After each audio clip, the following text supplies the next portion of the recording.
What's up, Shiny Squad? Momo Jerry's here, and hello to you guys today. I'm here to bring you guys a video about the 5 misconceptions I hear about Yu-Gi-Oh! All the time that stops new players from getting in, or that people use to stop other people from getting into this game. And for all you Pokemon players out there, I am still doing Pokemon related things, Pokemon streams and all that good stuff. But I also want to add some Yu-Gi-Oh! Videos to the channel because it's another passion of mine and I really want to share it with you guys. And speaking of which, I'm going to do a bunch more Yu-Gi-Oh! Videos, different skits and everything. And you can see this one right here in the description below because I want to take something different, put something new on the channel, and I hope you guys like stuff like that. Let's go into number 5.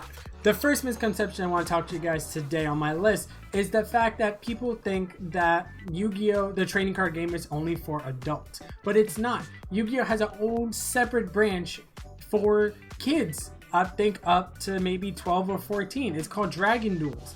They happen at regionals, the Yu-Gi-Oh! Championship tournament around your country, the World Championship series that happens once around the world. It is a thing. More kids are getting into the game, and it's not just adults. Yes, it's a children's card game. Yes, adults mainly play it, but just because you're a kid does not mean you can't play. You just need to know what you're doing. That goes into number 4. Yu-Gi-Oh! Back in the day was easier, was simpler. Yes, it may seem like that, but back in the day, it was much harder to get into the game because you had to spend so much more money on packs. We should actually be more grateful of the modern Yu-Gi-Oh! That we play today because it's more centered towards the casual, the common player who wants to get into it and wants to get into competitiveness. I'll explain that later on. But back in the day, you had to buy boxes, you had to buy packs, you had to find people with the cards, you had to trade, you had to do so many things to get the cards your own. And tournaments was very far and few in between. No one knew where they were, no one knew what to do. It wasn't as organized as it is now. Yu-Gi-Oh! Back in the day was so much more difficult to actually get into. Nowadays, there are actually more players playing Yu-Gi-Oh! Than there were 10, 15 years ago. And you could say back in the day, there were more simpler times. You know, it was just classic beatdown deck with really high 1900 attack point monsters, level 4, a bunch of equipped cards, and all that good stuff. But at the same time, it was kind of stale because it was just the same kind of decks. And then you had those decks, but then you had the chaos decks right above it. And then you had just so many decks fighting for the top that you just really didn't know what was happening. And no one was covering it as much. There were no deck lists to talk about. So no one knew where to go to make decks. It was really just, I think these cards go together well and I'm gonna try it, and then they don't. You don't know why. No one talks to you. You don't see deck lists. You don't talk to people at the tournament. You just lose and you have no idea why. That's why you can't make the statement that Yu-Gi-Oh! Back in the day was simpler. It was simpler because no one knew better. Number 3. When you get into the card game, when you get into Yu-Gi-Oh! And you watch videos right now, you will see a lot of people talk about infinite negate boards and going first and how no one could stop these boards and there's no point in playing Yu-Gi-Oh! Because it's just, you get negated no matter what you do. However, that's not the case all the time. Yes, your opponent can put up a large board. However, we have cards in place to stop those kind of boards and to stop your opponent from doing anything when your turn starts. Actually, some cards just came out that help perpetuate that even further, that yes, you went first. Yes, you have this big board. However, I have cards that are able to stop that now. And it's really easy to get the cards, to get into the game and see that there are decks that don't just put up infinite negate boards and see tons of play, tons of success. And it's not just about going first. A lot of decks want to go second. My number 2 misconception that people think about the game is it's complicated. Yes, getting into something new is complicated all the time because you don't know anybody. You don't know what's happening. However, there's ways to go about that. It's just, you have to start slow. And Yu-Gi-Oh! Nowadays, which is really what my first misconception is about, is more geared towards getting new players into the game. It's not just about giving competitive players more things to play, but what they do a lot of times now is they give casuals, they give people just getting into the game more tools and tricks to beat their opponents. And yes, getting into Yu-Gi-Oh can seem complicated because I'm pretty sure when you started back in the day, when you watched the anime, you just saw normal and effect monsters. There were flip monsters, fusions, rituals, and that's all you knew. Then you came back to the game and now there's synchros, the white cards, exceeds, the black cards, pendulums, the green and orange cards, and then link monsters, which are blue, just like rituals, but different, blue with link arrows and all these things. It seems complicated to get into first. However, when you slowly get into the game, when you see and learn more about it, it is not as complicated. When you learn one, it's easy enough to learn the next. Basic breakdown. To summon a synchro monster, you need one tuner and one non-tuner monsters. Tuners, it says on the bottom of the card where it says effect monster. It says if it's a tuner or not. To summon a synchro monster, you'd have both of those cards. Then, they both have to equal the level of the synchro monster you want to summon. So if your synchro monster is level 8, you have to send a level 5 and a level 3. You could send a level 4 and a level 4. You could send a level 6 and a level 2. And you could send a level 7 and a level 1. It's not that hard to get, to grasp. They just have to equal to what you're summoning. Then, it's even simpler. Exceed summons. They have, all these cards have their materials or their criteria to summon them on the card itself.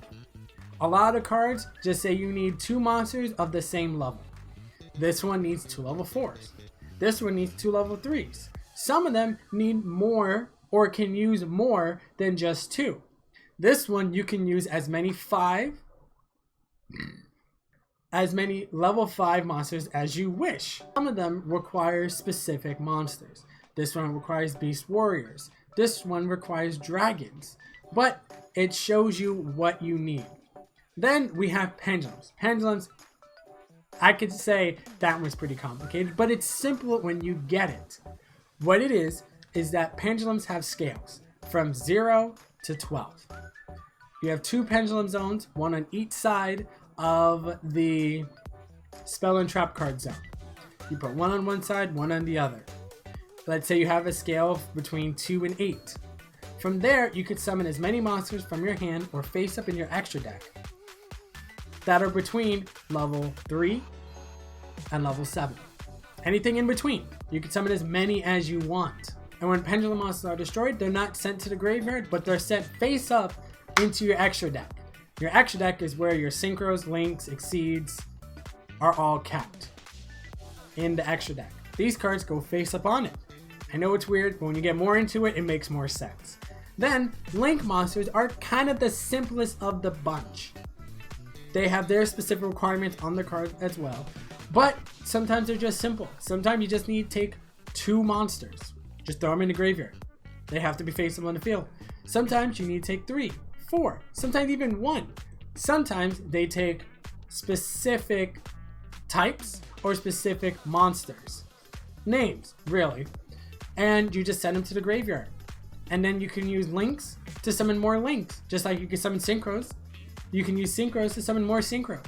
Sometimes exceeds for more exceeds. Pendulums for more pendulums. When you get into the concepts, it's a lot less complicated than it seems. It's just face value when you're trying to get into everything.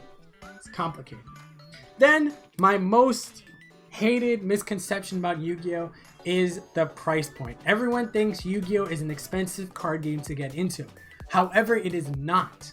It is not a difficult or expensive card game to get into at first. And you'll see why as you go along. You could build a competitive Yu-Gi-Oh! Deck that can win tournaments, and they have seen many tournament successes. You could find them online for less than $50, for less than $100. There was someone who even made a deck for less than $20.